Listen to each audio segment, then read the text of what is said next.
চোখ দুটো ঘোলা, হাসিটা ভয়ঙ্কর। রেফারি হিসেবে কলিনা ছিলেন নাম্বার 1। তার সঙ্গে তর্ক করার আগে ফুটবলাররা 10 বার ভাবত। মজা করে বলা হতো বাঘের মুখ থেকে ফিরে আসা যায়, কিন্তু কলিনার থাবা থেকে ফেরা যায় না। তার দৃষ্টি ছিল ঈগলের মতো প্রখর, সিদ্ধান্ত ছিল কম্পিউটারের মতো নিখুঁত। কলিনার পুরো নাম পিয়ের লুইজি কলিনা।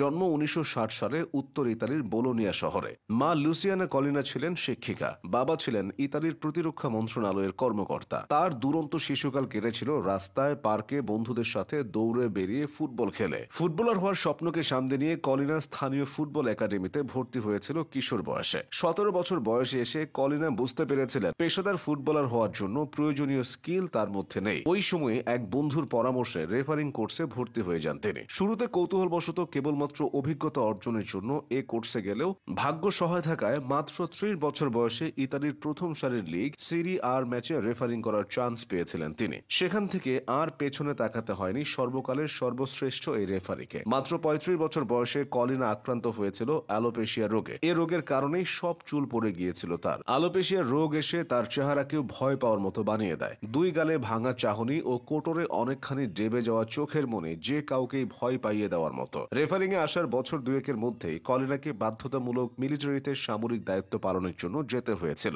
সেনাবাহিনীতে থাকাকালীন কঠোর পরিশ্রম ও শৃঙ্খলা বোধ তার জীবনের মোড় ঘুরিয়ে দিয়েছিল। আর এই অভিজ্ঞতা তিনি পরবর্তী সময়ে কাজে লাগান ম্যাচ পরিচালনার কাজে। সেনাবাহিনী থেকে ফিরে আসার পর ম্যাচ পরিচালনার মতো একটি কঠিন কাজকে যেন ডাল ভাতে পরিণত করেছিলেন তিনি। পৃথিবীর খুব কম রেফারি পারেন পুরো 90 মিনিট সমানভাবে দৌড়ে যেতে। মিলিটারিতে থাকাকালীন দৈহিক পরিশ্রমের মাধ্যমে ক্ষমতা বাড়ানোর কারণে কলিনা লম্বা সময় ধরে দৌড়াতে পারতেন। ফলে মাঠে সবসময় থাকতেন বলের কাছাকাছি, কি ঘটছে না ঘটছে খুব কাছ থেকে দেখতেন তিনি। পেশাদার ফুটবলে এসে কলিনা দ্রুত উন্নত করতে থাকেন নিজেকে। মাত্র 3 মৌসুম ইতালির তৃতীয় বিভাগে থাকার পর উঠে আসেন সেকেন্ড বিভাগ বা সিরি বি এবং তারপর সিরি আ অর্থাৎ প্রথম ডিভিশনে। 1995 সালে ইতালির ফার্স্ট ডিভিশন ফুটবলে মাত্র 43টি ম্যাচে রেফারিং করার পরেই কলিনা ফিফা রেফারির পরিচিতি পান। আন্তর্জাতিক ফুটবলে কলিনা প্রথম বড় চ্যালেঞ্জের মুখোমুখি হন 1996 সালের অলিম্পিকে আর্জেন্টিনা এবং নাইজেরিয়ার মধ্যে হওয়া ফাইনাল ম্যাচে। ওই ম্যাচে আর্জেন্টিনাকে 3-2 গোলে হারিয়ে স্বর্ণপদক জিতেছিল নাইজেরিয়া। 1998 ফ্রান্স বিশ্বকাপ ছিল কলিনার প্রথম বিশ্বকাপ।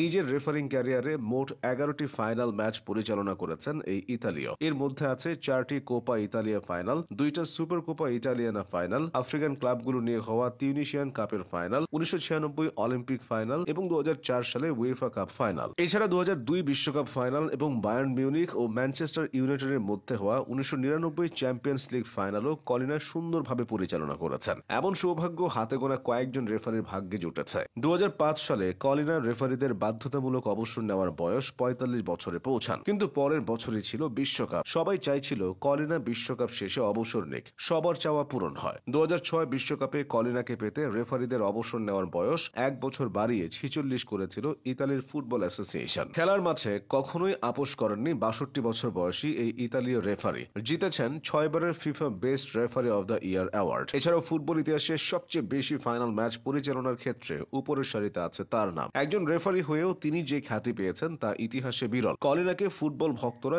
যুগ যুগ ধরে মনে রাখবে।